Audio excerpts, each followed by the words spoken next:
All right, y'all. I know we've been off for a minute.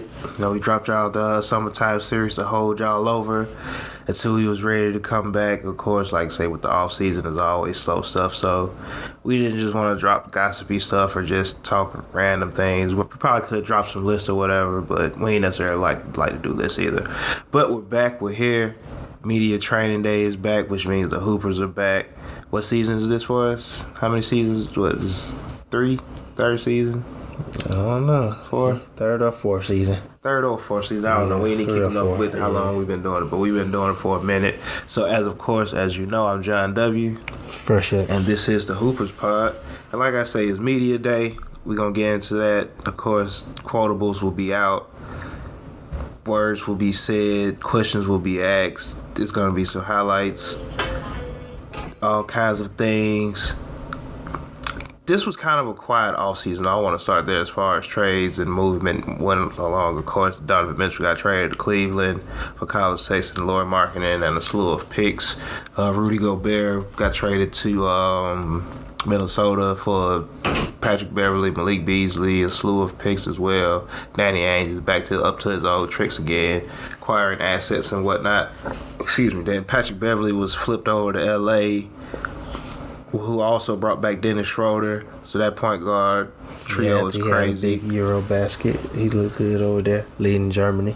Boom! Shout out to you, my bad. Shout out to EuroLeague. It been some crazy numbers in EuroLeague. Just to interject real quick, like some ridiculous numbers. Somebody Giannis scored 62. I think Lauri Markkanen had a crazy night that he's never gonna have in the NBA. Probably one time. He averaged 30 the whole Eurobasket. It was a lot of pretty good basketball going on over there. Spain won it all. Shout out to Lorenzo Brown, Northside Renzo, playing for Spain's national team. I don't even know if he plays professionally in Spain now. I'm guessing he does. He's played in the NBA for a while.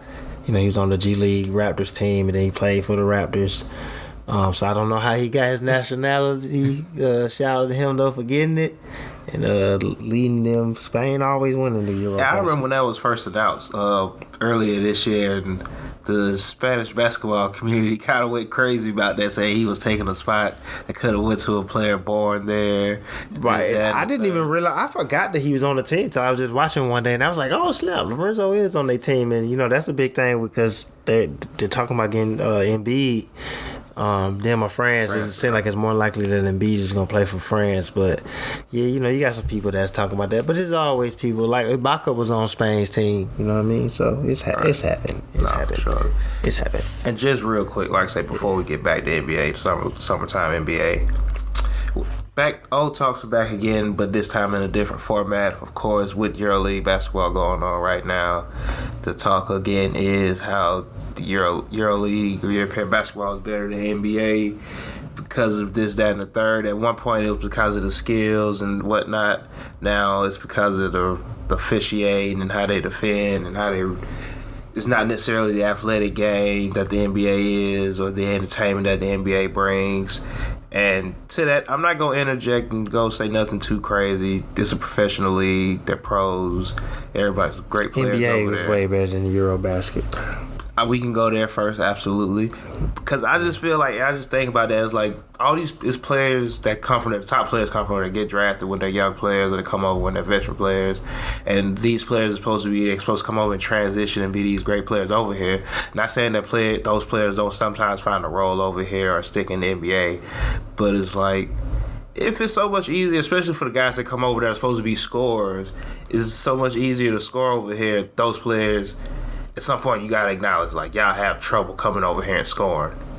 Y'all just have to. So it can't be that much easy. It can't be that much easier over here. Your name not Luka Doncic or Giannis. It's easier because the players are better. Giannis recently said that he thought it was tough over there, but it's because you're not on the team with Chris Middleton and Drew Holiday. Eurobasket, it's great players everywhere. Absolutely. But the best players are in the NBA, and if you're not playing against those players, you're missing players. There are NBA players sprinkled throughout the Eurobasket, but Giannis leading Germany is not the same as him leading the Milwaukee Bucks, where you're playing with other players that are, that could lead their own team, so be ahead of teams over there, though. But there's a lot of good basketball in Eurobasket with this Eurobasket, and then you got the World Cup coming up soon. It's good basketball everywhere, but it's tougher because they by themselves over there. Their teammates aren't as good as their teammates over here. And you just see that through the play of how, like you said, Lauri Markkanen just averaged 30 over there. Shout out to Lauri. He's never gonna average 30 points in the NBA. So, but shout out to them playing for their national teams. It was fun watching a lot of the play over there. Luka was amazing. Like I said, Dennis was hooping. Canada I watched some Canada games. They looked okay. I like their future.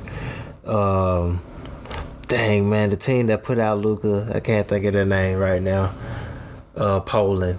They look really good in that game. But in the end, Spain won it all. Yeah, they had a player, I can't think of his name right now, their point guard. He played a really good game. He's from somewhere over here. He played in college over here or whatever. But he plays for the national team. He had a really good game to put out Luka. Luka had a tough game. He had like 14 points, but he was applying pressure to him the whole game. All right. But let's say back to the NBA. Of course, right now everything is what if, speculations, what could happen. And just to start with what could happen, I want to start with the Brooklyn Nets. KD, Kyrie. Ben Simmons is expected to be ready to go, playing this year. Bring back Steph Curry. Joe Harris should be healthy. Markieff Morris, Nick Claxton. They lost Bruce Brown. If Kyrie Irving, of course, if everybody on Brooklyn is healthy, playing at least 65 games, how good do you think this Brooklyn team can be this year? Well, Brooklyn's team is just a matter of health. Everybody is clear right now. If you're thinking otherwise, you could say that I personally think that they could use some size. I've said to myself a lot that I think that they could use Dwight Howard as a backup center. And even if he doesn't play a lot, just so you can have him. He's a champion, NBA veteran. He can do some pick and rolls. He can make an impact when you play bigger bodies. So I think Dwight helps in the long term. And then he'll play his role or whatever. But outside of that, I see why people like Nick Claxton. I want to see him play a full season. He's supposed to make a big jump this year, and that doesn't mean a big jump is averaging 15 and 10 or whatever. But it's playing consistently, not having to think about who's their starting center, because that was the thing last year. It's like, all right, is he the starting center? Is it whatever? But not having to think about who's the starting center. Being able to contribute offensively and rebound, and then just overall shooting a high percentage from the field. But outside of that, to think that this team won't be at the top of the East, you're just overthinking it, honestly. Before Kevin Durant got hurt last year, they were top 2 in the East. You add Ben Simmons to the team, and I know people can think what they think about Ben as a guy who supposedly has, and his limitations or his aggression and that contributes to those limitations are worth criticism. And he still has made 2 All-Star games and an All-NBA team somehow without shooting the ball and mainly just playing defense and passing the ball, which is what I just think. I listened to him on JJ Reddit podcast the other day. That's just personally how he sees the game, honestly. He sees the game mainly as a passer. That's why he was moved from the 4, playing a strictly power forward, to playing point guard. But you added him to this team. You got Steph Curry is the one he's not cleared right now. I think he said he's like 85 to 90%. Okay. But they expect him to have him back. So when the season starts, but you're gonna have Kyrie all year. That's 26 to 27 points per game. You're gonna have Kevin Durant all year. That's 28 to 20 to 30 points per game. Joe Harris, if he's healthy, you expect him to shoot 40% from 3. Overall, it's a good team. And you add Royce O'Neal, a good player that can defend, and he'll provide a little bit offensively, but he's played on some winning, not championship teams, but he's played on some winning teams. As a starter, he's been a good contributor. You add that. Pat Mills back. I don't know how Markieff Morris is going to contribute, but if he's healthy, I see how he can help this team. I mean, I think the Nets should finish. They're going to be in the home court hunt, if not top of the East. And I think that's what they're looking for, is to have one of those years where you run off 55, 60 wins. And if everybody's healthy, I can see them doing it. And just size is the only issue there, which I don't think stops him from winning the championship because of how everybody plays. But if you do run up into a bigger body, it will help just to have. Just speaking of size, I'm definitely down with them signing Dwight Howard or even DeMarcus Cousins, who's still. DeMarcus Cousins, yep, that's what I was thinking. Denver needs to bring him back. Like I wouldn't let nobody. I'm getting. My bad. I just want Denver needs to stop playing with him because he fits their offense. But just stick with Brooklyn. Yeah, my bad. But I think a lot of the plan is to play Ben Simmons at the 5 in some of those closing lineups, even if not at the 5, maybe as a bigger guard with Joe Harris. Not just Joe Harris, but Joe Harris, Steph Curry, Pat Mills. A lot of times, KD or Kyrie. It makes sense because we've seen it in with the Warriors with Draymond. It's basically the same thing, except Ben Simmons is 6'10", where you got Ben and KD. So KD's also 6'11", and then you just put him out there with shooters. It's ideal. And even though he may be at the center, he still could be handling the ball a good amount or whatever. So I think we see that happening, but I don't think that's their starting lineup. I think they're starting Nick Claxton. I think that's what I wouldn't be surprised though, but I think they're starting Nick Claxton. See, I figure out who four of the starters is. It's clearly got Ben Simmons, Kyrie, KD, Nick Claxton. Is Joe Harris going to be healthy enough to be? Yeah, he's 100% to start the season. So I think with Seth out, Joe Harris as a shooter as a shooter defender. Yeah. But like I said, I want to get to the Denver Nuggets. Cause shout out to Aaron Gordon for inviting his teammates over to his house to play a crib. Shout out right. Like the court was crazy, but he invited over. Of course, they were saying calling it a practice, but. Probably just playing half. Yeah, like they was just working out. Light games, mixing it up. But like I said before, I always thought that was a cool idea. Like especially you're in the NBA, you gotta have a basketball court. So why not in the off season? Maybe not all off season, but a couple days every now and then. Like y'all come through mixed up teams, so we ain't gotta do starters versus bench. First, second units like that or whatever. But I feel like that's a good way to build, team chemistry, team camaraderie, all those team words. Shout out to Aaron Gordon for being the player on the team with the bags. So we see who getting money in Denver. Jokic okay. Jokic don't be in Denver. Jokic just got his deal. Aaron, he missed it. I mean, Jokic's deal is big. Make no mistake about it. But we know who already done got a bag too, though. So shout out to Aaron Gordon. Right. But like I say, Denver Nuggets, they made a move out. They traded Will Barton this offseason, kind of clear enough. And where did they trade Barton to the Wizards. That's right. Because I know a lot of people, Will Barton saw himself as a starter. He's not starting in Washington. No, he's not. Especially with Jamal Murray out last year, he was, and with Michael Porter Jr. out as well, he was one of the primary ball handlers, playmakers on the team. Jamal Murray should be back to start the season. Michael Porter Jr. should be back to start the season. Michael Porter Jr. was seen at some Rico Hines workout, I think it was. Yeah, he was there once, and he was looking pretty healthy. The question with him not is how healthy he's going to be, is how effective he's going to be.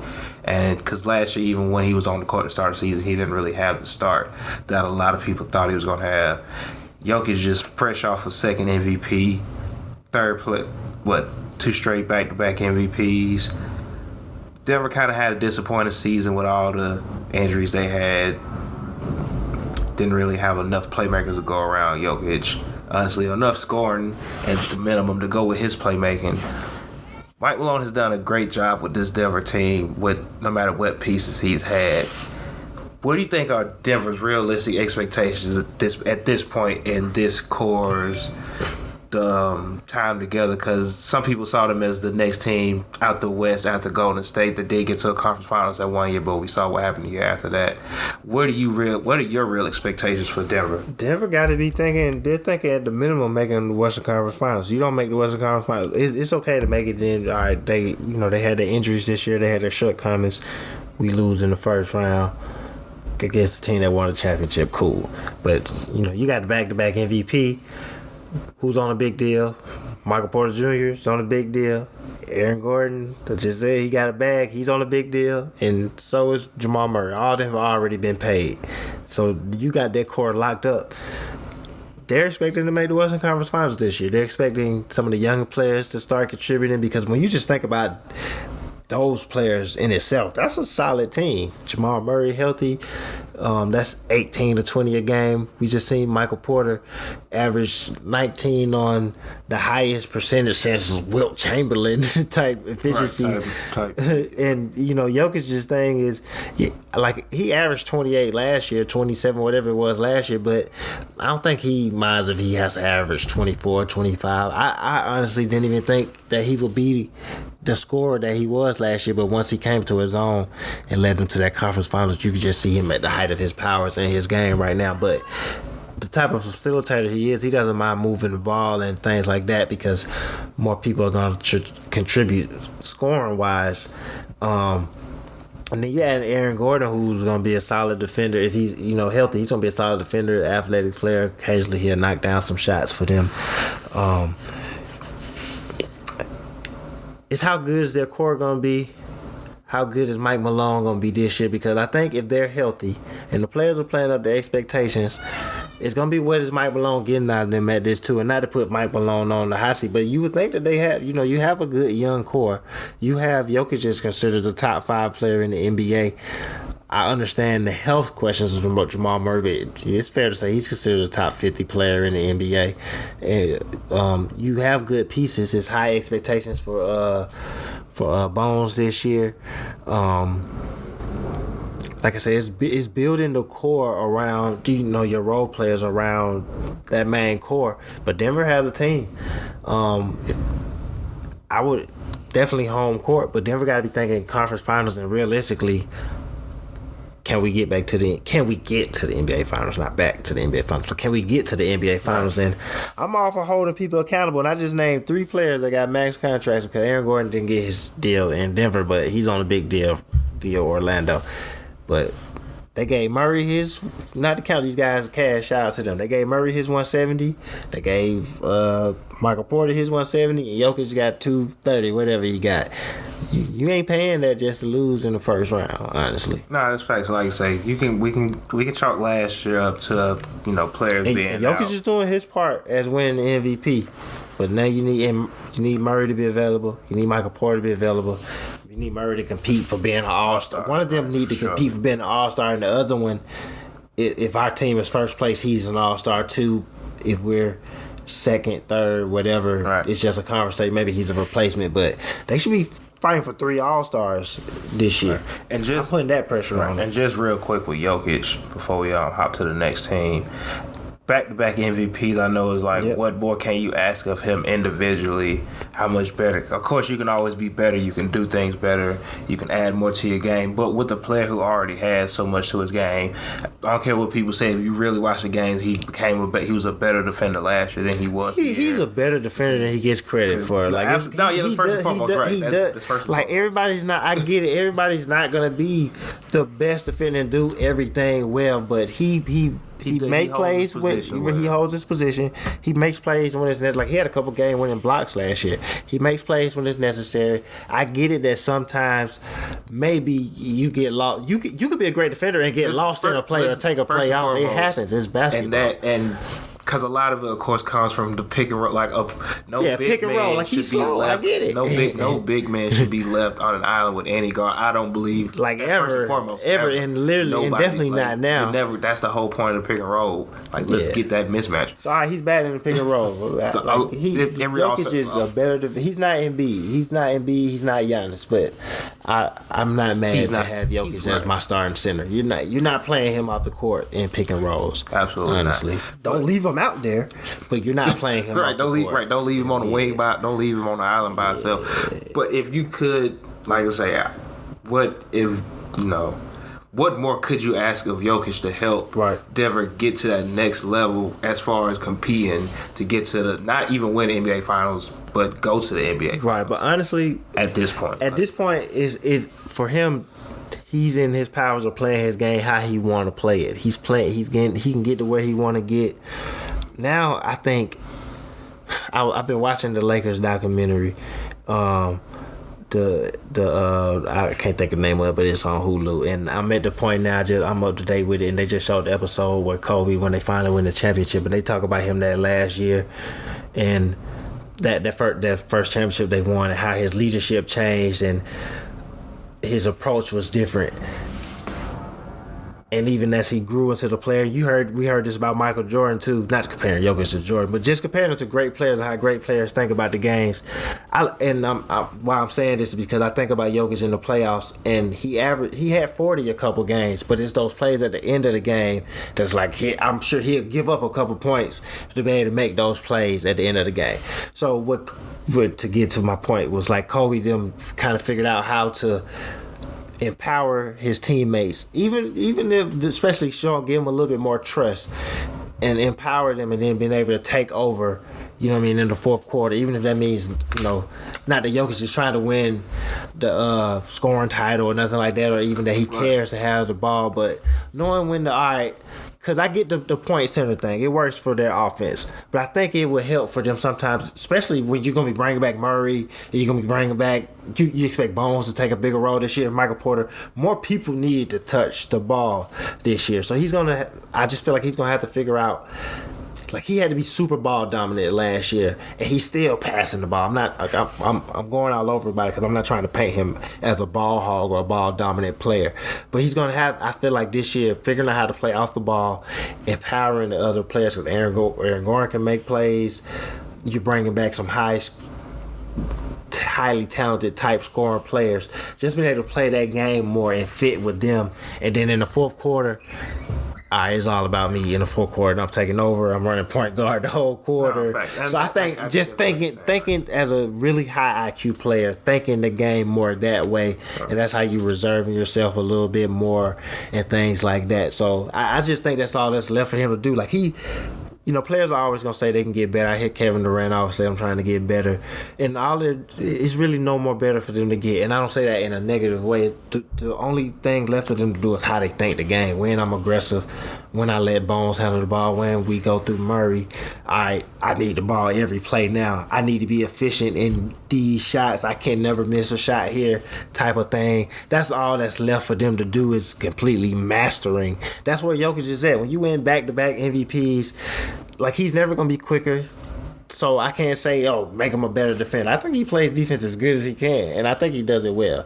But if you leave him on the island with a 6'2" guard in 2022 who's going to pull you all the way out to half court, he can literally just run by him. You know what I mean? He don't even got to put a move on him. So that's not even fair. So to sum it up, just taking his IQ to the next level that you see the Kobe's do, the LeBrons do, because you win the MVPs. That's who we talking about now. Who else is there to compare him to? The ESPN thing just say he's the second best player in the league. Some people think he's the best player in the league, and I won't argue that he's not. He just won back-to-back MVPs. So what makes you the championship level player? Thinking how those players, in your own way, you got to find his way. But how did they think to make them champions and consistent champions? No, for sure. All right, this is a team who I think is going to be fun this year. I think they got great young talent. I think they got one of the better cores of young talent players. They're bringing back probably one of the most iconic jerseys in NBA history. That, of course, is the Detroit Pistons. Detroit is in a great place if you really think about it. They're not so bad as to where they're void of talent, but they're not too good to where they're going to be stuck in a spot where you don't want to be stuck at. Mm-hmm. And that all, of course, Cunningham, who was their number one pick last year, absolutely. By rookie standards, for the most part, outside of some amazing rookies. He had a great rookie season. You bring in a player like Jay. Okay. Yeah. The only thing that slowed his rookie season now was the early injury. Right. If it weren't for the injury, he probably would have won rookie of the year. Jayden Ivy, who looks to be an explosive player off the wing with him or as another ball handler. Saddiq Bey, who looks to be... I'm not going to sit here and put anything on him and say he's going to become this great wing scorer, all-star type player, but Saddiq Bey seems to fit in well with what Cade and Jayden is going to do in the backcourt. Isaiah Stewart, Beef Stew, pick-and-roll partner, defender. I think him and Cade should be working on that relationship right now. I know they traded Jeremy Grant in the offseason. They drafted Jalen Duran into the draft out of Memphis, who's going to be another athletic big for them. They signed. They traded for Bogey out of Utah, if I remember correctly. Mm-hmm. So that's a veteran shooting to bring in to help this team this year.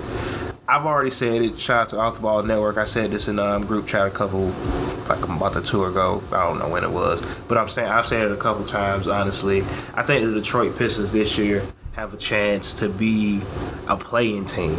I don't think they're going to make the playoffs. I'm not even saying necessarily they're going to make the play-in, but I think the Detroit Pistons with what they have and how the East looks at the bottom half of it with some player movement, some uncertainties with injuries. I think Charlotte's going to drop out this year. Shout out to LaMelo and how great he's been. Shout out to Charlotte for also signing his brother, LeAngelo Ball, to an unguaranteed contract. And he was on the G League team already. But anyway, shout out for them for bringing him up and giving him a tryout in the NBA. Maybe he sticks, maybe he doesn't. But Detroit has a chance to be really good. They have a really great coach, Dwayne Casey, who's been coach of the year before. Detroit, I think, is ready for some basketball resurgence and some new basketball relevancy. I don't know if Detroit get any All-Stars this year, but just with some shakeups and off-season shakeup, do you think Detroit can be a play-in team at minimum? Not at minimum, but at max. I think they're definitely competing for the play-in, which is why you go get that guy Bogdanovich. They're supposed to. I think they're gonna waive. They got Kemba currently, but I think they're gonna waive him to open up a spot there, and you see where you at. Maybe you can get another player later, but I think that they have talented young core, and I think they think their young core is also mature, where you could compete. I'm high on trying to force your top 3 My picks. bad. Shout out to Killian Hayes, who looks like he's gonna be a really good perimeter defender. Honestly, right. He fits with them, and I think having other guards takes the pressure off of him. Honestly, he can really just play basketball for real now. Right. He's gonna be healthy, but I'm high on teams that see that you got players that are talented, players that are about winning, and they try to put them in positions to win. Even if they don't make the play-in this year and they fall short, they get eliminated late in the season or whatever, and then you end up with a lottery pick, that still only helps them move forward, putting teams in winning situations. I think Dwayne Casey is a coach that's going to try to win. I don't know if I ever agree with him being their coach, but I do know that Dwayne Casey is about trying to win, and he's about teaching young players too, holding them accountable.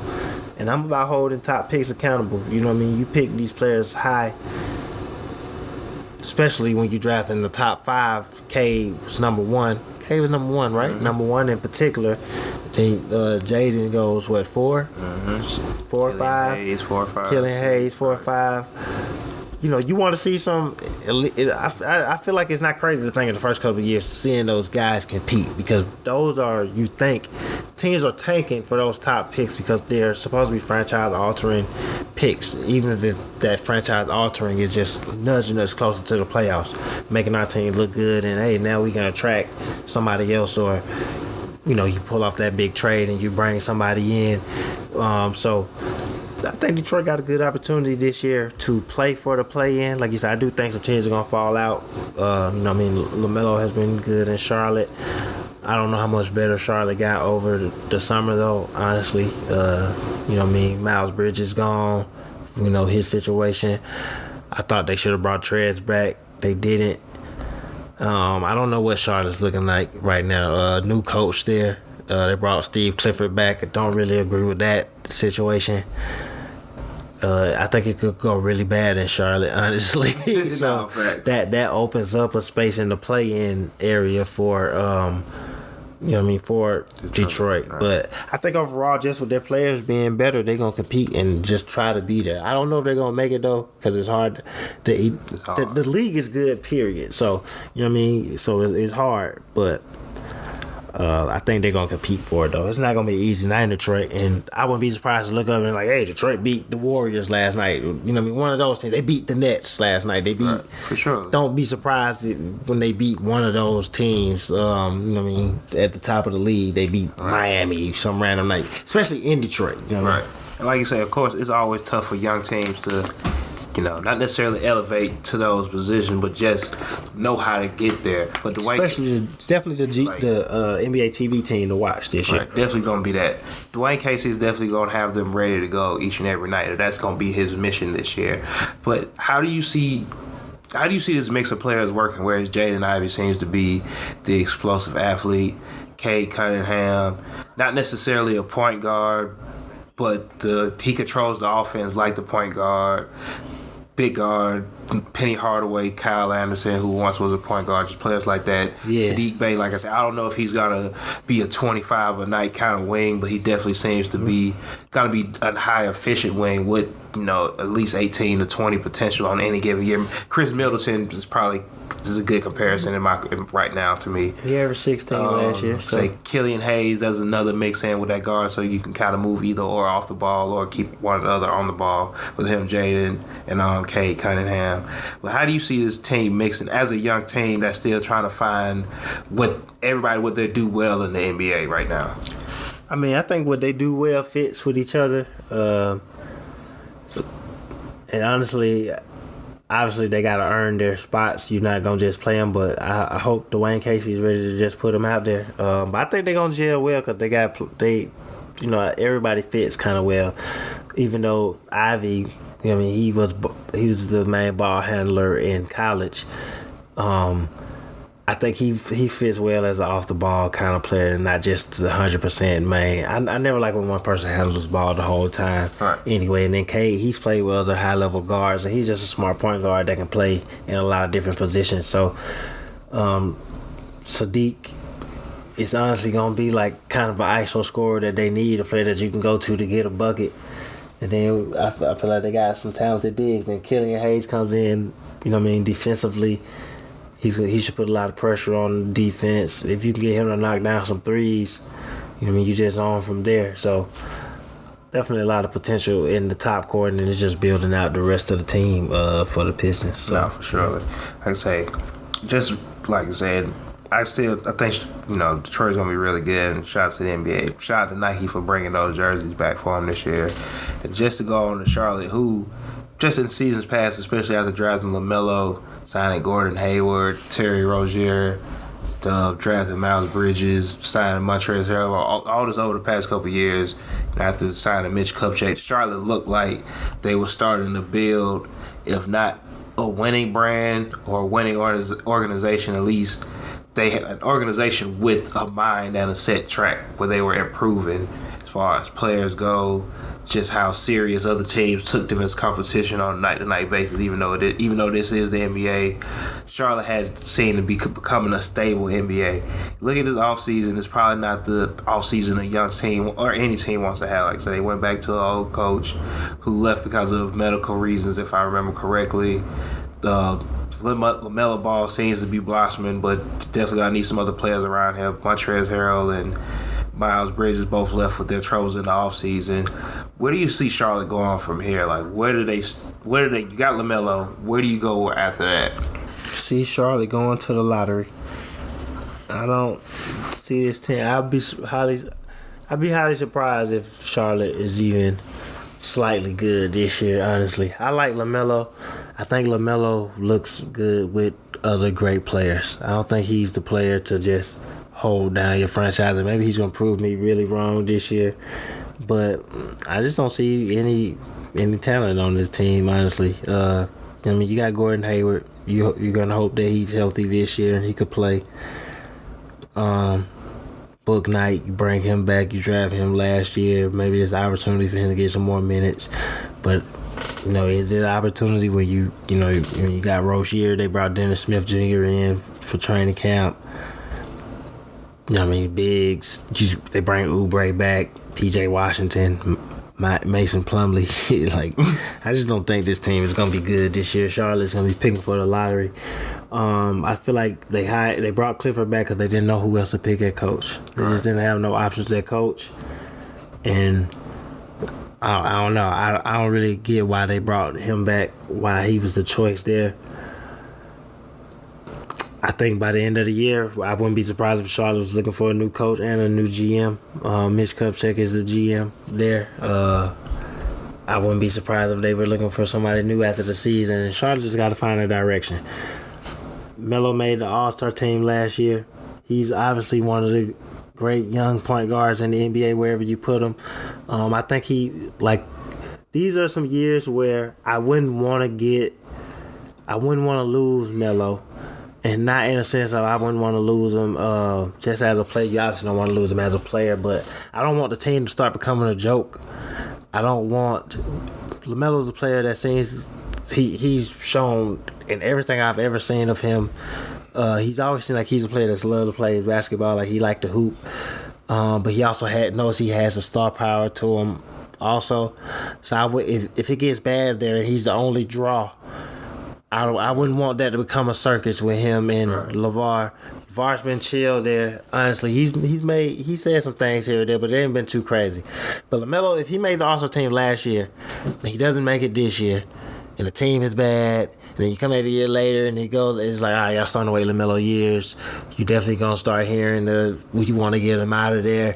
And I think LaMelo's a really good piece that you can have around some good players. And I don't know what you're going to do. Maybe this is the year. Next year's a really talented draft.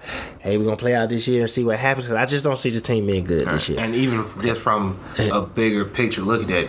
You don't want Charlotte to lose a team again. Yeah. Because it's not like they have... I don't think they're going to lose the team at all because this is a Michael Jordan-led team and their fans love them there. So I wouldn't be in danger of that. But I just think it would help if Charlotte was good. Right. Like I said, shout out to Charlotte because Charlotte is an ever-growing, beautiful city. And basketball is a big part of North Carolina as a state and as a whole. So hopefully they that one. Long as Michael Jordan's there on it, they're not going to be in danger of losing their team. But I think it would help. I just would be worried about it becoming a spectacle with LaMelo because that's definitely if it get bad, and especially if it start affecting, because also if your team bad, that's gonna make you start wondering if you want to get him to Supermax. It's like, all right, are we gonna dump this money into this and we losing? And if you're not giving a young all-star to Supermax, LeVar been chilling, man. Well, don't wake that man up. Salute to LeVar. Don't wake him up. And LaMelo, I think all great players, all players that put in the work, all players that showed that they want to be there, they've earned to have people put around them that's trying to win. Absolutely. And I think Michael Jordan wants to win at the end of the day too. It just seems like when it goes well, because it seemed like it was going well in the last couple of years, and then things kind of went bad with the coach. Miles' situation, Trez's situation. Cause I guarantee you they bringing those players back, and that not to say that they're whatever, but they're Miles averaged 20 last year. Like, it hurts not to have him on the team. I'm not trying to talk about him like he's Kawhi or something, but he was a good basketball player for them. You were expecting to build with Miles Bridges. Miles Bridges and LaMelo was something. That wasn't nothing. You know what I mean? So, yeah. All right, but like I say, hopefully Charlotte figures it out over the next couple of years because at some point you're going to hit on somebody. Right. At some point in the draft. Hey, you get the top pick next year and you looking at Scoop, you looking at Victor. Victor and LaMelo, that look good in Charlotte. No, all that is true. So, yeah. All that is true. All right, and I did want to say real quick, though, I forgot also when we talked about the Pistons, I think it's a good opportunity for Marvin Bagley also. My bad. That's why I keep forgetting. That's why I keep forgetting. Yeah, keep forgetting Marvin Bagley, and I really think he's going to play a big part for them this year, so I wanted to say that. Definitely my bad about that, because I do think I think Marvin Bagley is the key for that team. There's an opportunity for him. As good as they can be, because he's as a stretch forward that can handle the ball, be a rim runner. He can play some skinny man five if need be. Yeah, just be healthy. Bring back his motor from Duke, and he is 14-8 at worst. At worst, he's 14-8. I think. So, no, I feel that. Shout out to Marvin Bagley. Definitely think it's a good opportunity for him. I think he underachieved. He obviously underachieved in Sacramento, right? But Sacramento is a terrible organization, and they've done terrible by everybody that's been there. Facts. So, a couple big trades were made. We're going to talk about one trade on this one. We're going to hit next time with another one. We're going to talk about the Atlanta Hawks, our home city. They pulled off the trade for DeJounte Murray involving 6 picks, 3 first round, 3. I think it was 5 picks. 5 picks, 3 picks and 2 swaps, but some 5 to 6 picks, somewhere. Something that's worth it, honestly, when you're trying to move in the next direction. You got to be aggressive. You're not just getting all stars for. I don't know where this world where people think you're just getting all stars for one pick, one player. You got to make. But yeah, they do have 2 all stars now. It's all star backcourt. I think they were 2 of the only 3 players in the league that averaged 20 and 9 last year or something like that. John Collins looks to be healthy this year. Clint Capella said he wants to be looked at as the best defender. I seen the team photo from Media Day. John Collins looks as tall as DeAndre Hunter looks as tall as John Collins and almost as tall as Clint Capella. They trade 7 feet, right? Yeah, he looks 6'11" in that picture. Trade Kevin Huerter, so now it's obviously going to be Bogdan. It's going to be Bogdan or Bojan. No, yeah, Bojan is in Detroit. We got Bogdan. Shout out to Bogey. Right. Bogdan is going to be the clear first option off the bench. Yeah, for sure. Which is perfect for him because he's such a solid player in what he does because he can lead a team, lead scoring, he can handle the ball, but then he also could, fit in as a starter if you need him to. He'll give you 30 if you're sleeping on him, but then, he probably averaged around 12. But sleep on him, he'll give you 30 real quick. Double O seems to be the big man coming off the bench. Will he be healthy this year? Him and Dre. That's all. Be healthy. This Hawks team, I think this team isn't as deep to start the season off as last year. I could be wrong, which is not a bad thing. Yeah. I think that was one of the problems last year. We had too many players vying for 48 minutes a night. They could mix some things up where you got Trey and DeJounte as your starters, but you can use DeJounte against the second unit with him and Bogdan and your backcourt. You can go DeAndre Hunter as a small ball 4 with John Collins or Big O. Then you can go Big O and John Collins, with John Collins being your scorer in the front court. Trey Young can basically play with anybody on the court.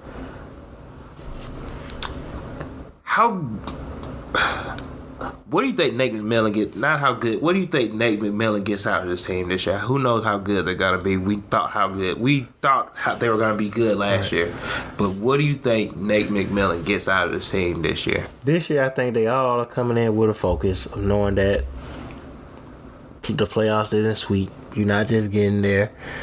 It's hard to win in the NBA. It's hard to win when people expect you to be good and they really got a game plan for you. It's hard to win when the media is on your back and when stuff don't look right, they start pitting players against each other and players against the coaches, which you kind of got a glimpse of with Lloyd Pierce, but you saw a little bit more because you winning last year. They just got a glimpse of what it looks like to win, and I think this year the team is going to be a little bit more focused. I think health plays a big part in everything. Sure. Clint was hurt last year. Big O was hurt. John Collins got hurt. Dre was hurt. If everybody's healthy, that gives players a chance to progress and get better, build some camaraderie on the court. The players play, especially once DeJounte got traded here. We saw him, Trey, and John Collins playing some summer league games together. I saw Dre and John. They played in the ABL out here. They did, and like I said, Trey did the Drew League and the crossover league or whatever. So they've clearly been kind of hanging out. What's funny is Trey Young and DeJounte Murray got the same birthday. Apparently they had the same birthday. So they played on the same AAU team together. Right. So they've clearly been building their relationship together or whatever. So I think the Hawks should be good. I think they should be good defensively. I think it's talent there offensively, and this is a solid team. How good they are is based on players taking that next step. Because at the end of the day, what's the difference between all the good teams? All the good teams have good players. They do solid things. It's solid coaching. But it's about your best players stepping up. And kind of like that same, more so I'm going to say with Trey than even what I said with Jokic, is about knowing when to pick your spots. All right, what if you don't average 30 this year? What if you don't lead the league in scoring and assists? Or what if you do, but you figure out how to do it in other ways and be more efficient? I'm super aggressive this quarter. I know to fall back this quarter. So it's all about Trey trying to show that he can really, lead a winning team. Too, because I think that's what he wants to. I know he feels the doubts and the questions, but I know he also feels the pressure of people saying, And of course, it's the talks of him as the second best point guard in the league. Of course, you hear the Luka stuff. But I think overall, just even wanted to hit them points of, hey, I was drafted in this position. I made it to the Eastern Conference Finals. Life is pretty cool when I'm winning. You know what I mean? You get to play towards the end. I think all of them are gonna take that kind of personally and try and get back there this year. So, the Hawks could be, especially when with the players that you got, the Hawks could be at the top of the league, the top of the East, or they could be in the middle like they were last year. When you got a player that's all NBA, leading the league in scoring and assists, you got a player that can make the all defensive team. You got another player that's made the All-Star team that also can make the all defensive team. The talent is there, but everybody in the league got talent. So next is the commitment, taking the regular season serious, taking winning serious, and then just going out there and performing. Honestly, like, gotta perform. No, definitely gotta perform. Like I think DeJounte Murray adds such another element of the team with being another ball handler. I know, of course, in the offseason there was talks of Trae Young working with Steph Curry's shooting coach, so people were saying, he worked with Steph Curry. They pulled Puerto Rico together. Facts, they definitely did. So, of course, they were saying, Trae Young is definitely gone. Maybe was working on some off-the-ball stuff this year. Shout out to Off the Ball Network. But who knows if that translates to actual NBA games where right. Nate McMillan, not only Nate McMillan game planning for him to be off the ball, but him also willingly being off the ball so DeJounte Murray can run, do his thing as well as a point guard. Because I think that's the obvious question first and foremost. How will they fit? Because it's not like DeJounte Murray was playing out of position as a shooting guard, playing point guard. He is also a point guard. Right, they both point guards, and the main thing isn't about can Trae do it, because obviously it's been said, it's noted that he's done it in the past. They even ran some sets with him and DeLon Wright last year, which DeJounte is basically like DeLon times 5. I think. Shout out to Kev. I think I saw Kev say that on Twitter. He's just the all-star version of DeLon Wright, honestly. But it's not about can he do it. It's about the willingness to do it. When some stuff, once you reach a height and you become an all-NBA player and a Supermax player and stuff like that, you get to playing a certain way. You run the team a certain way. When you go through the adversity, are you gonna want to still do? Because that was something that was said about the Hawks when stuff went downhill. The bickering always came about, at least the alleged bickering always came about how they're going to run the offense. More ball movement opposed to just Trae handling the ball. And it was said that there was pushback about that. So that's where it's not about can, it's about the willingness to do it, and not just when it's going well. When you're on a 2-game losing streak, you're on a 3-game losing streak. You're just having some bad shooting nights. Yeah, you're just having a bad shooting night. Or you're going to think, dang, the only way I can get myself back into it is if I handle the ball, or you're going to stick to the plan. And that goes for both of them, because DeJounte's going to have to play off the ball, obviously, also. But I think they going to make it work. It'll be cool. They for sure figure it out.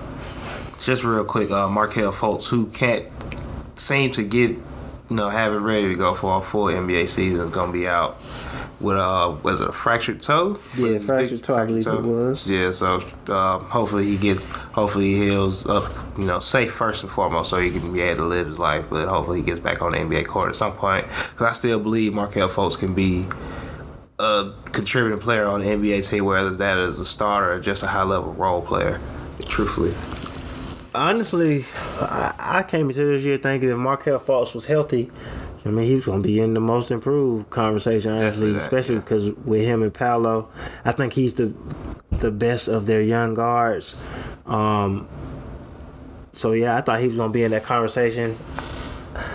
And honestly, now, with this happening, him being out, I think you got to really hope that Jalen Suggs and Cole Anthony step up this year and are able to play well together, so they got to kind of decide which way they want to go. And I think they can keep 2 of those players. All right. But, honestly, with the back and forth, maybe this opens us up to decide who the starters are. Markelle can kind of just be run the second unit or whatever. But I thought he was going to have a big year this year. And I wanted to see him and Paolo together. But honestly, now I'm just hoping to see a lot out of Jalen. I know what I'm going to get out of Cole Anthony, honestly. I think Cole fits there. Cole scores. He doesn't have to be a ball handler, but I think he fits. I think it's who do we like the most out of Jalen and Markelle Fultz, honestly. And they both got to be healthy. No, they definitely both got to be healthy. So hopefully he gets healthy. I like Cole though, man. Didn't Cole average 19? I'm keeping him on the average 19. At least he out there. Right. He can play that Terry Rozier type, role. No, yeah, definitely. That's always a role. And that's not even saying you have to come off the bench to be that role. Like Terry Rozier exactly. is in that role as a starter, as a 20-point. He averaged 16 last year. I gave him a couple extra points, but I've seen him drop 30 a few times. No, fact. Game winners and whatnot. Right. There's going to be a lot of fun teams this year. NBA TV, if you get NBA TV, I ain't sitting here promoting NBA TV because they ain't paying me to do it. But it's always nice to have NBA TV, so it's going to be, it's going to be teams you can watch. Like I said, we're going to get into some more of the trades in the upcoming episodes, season previews for teams. NBA TV really the best way to go. That's the only way to watch. Man, like the streams not as good as they used to be back in the days where you could just stream anything. But some people probably got the plugs that I don't know about, but I don't be trying to go through all that. So right, and we not sitting here promoting NBA TV. Not promoting NBA TV because I ain't gonna tell you why, but they ain't paying me. But like you already said that the Pistons gonna be a team to watch on League Pass. Do you have any other, what other teams would come to mind, like, you think is going to be those teams to watch this year if you got League Pass? I mean, honestly, there's a lot of teams I'm trying to watch, but definitely Detroit. Want to watch Cleveland. Shout out to we'll talk about Cleveland next episode. Want to watch Denver. I want to see Houston. I want to see Jabari and Houston would be nice to watch. I want to see Jayden. I want to see Jaylen this year to see. I expect to see him average 20 this year. All right, sure. And of course, watching Anthony Edwards every chance I get. Shout out to that, man. I hope Minnesota does right by him. I've already said off the air that I'm going to say on the air that they're not, and that Ant should seek a trade now. A trade now, but I hope it works out for him there and he could compete, but. I'm watching Anthony Edwards this year, and they're not going to be able to keep him out the All-Star game like they did last year. He should have been an All-Star last year. He will be an All-Star this year. That's my only prediction for the season. Only hot take. Anthony Edwards will be an All-Star. 24 points per game minimum. 24 night minimum. 24 minimum. And I think Ant's going to have a great year. I think New Orleans. Especially let D'Angelo Russell be healthy. Be healthy. D'Angelo Russell is always the key on every team he's on. I got New Orleans for that spot as a team to watch. Oh yeah. Because I think they're going to have, bringing Zion back because you want to see if Zion's going to be healthy and how he looks. But you just want to see how this team meshes together with Brandon Ingram, who I think takes another step. CJ McCollum, who I think take another step. They can have 2 All-Stars this year. Yeah, 3 All-Stars. CJ ain't going to make the All-Star game. You said he not? Nah. They got to be top 3 in the West, and it's going to be hard to get 2. Zion's going to make it. If Zion's healthy, Zion going to be a starter. Zion going to make it if he's healthy. Starter. Brandon Ingram, it's a chance for him there. They got to be moderately good. It's a chance for him there because he could get a coach's pick if they're good. It's hard to get 2 All-Stars if your team isn't good. It's really good. Get 3? But they should be on pace for 60. The Pelicans should be good this year. Shout out to Willie Green. They should. It's some openings in the West. It's a chance to move up. Some teams is falling off at the top of the West. I like the Warriors. Sure. Not in any order, obviously. I like the Warriors. I like the Mavericks. I like Denver to be up there. Memphis takes a step back. We can get in that I like Memphis to be there. Clippers. I like so many. That's like the Clippers. Are falling off. There's so many I like the Clippers to be there. We're gonna do a proper thing like this. I don't think Phoenix is falling off too crazy, but I feel like New Orleans could compete with Phoenix. I feel like they could compete with like the Warriors and the Clippers. The Clippers just got to be healthy. If I say the Clippers are healthy, the Warriors and the Clippers are them and Dallas are right there. That's the top, and I feel like Denver is right there too. But because the Clippers, like I said, we're gonna get to another time. The Clippers, I can't wait to see Kawhi play this year. I'm sure Kawhi and John Wall. But that's this episode. Like I say, NBA media training camp's back, so we're back. For everybody that's been rocking with us, that's been waiting for us to drop some new content, new episodes, whatnot, we're here. We're finna gear up, get it back full swing. Got a lot of things upcoming for this upcoming season and just in general for the Hoopers Pod.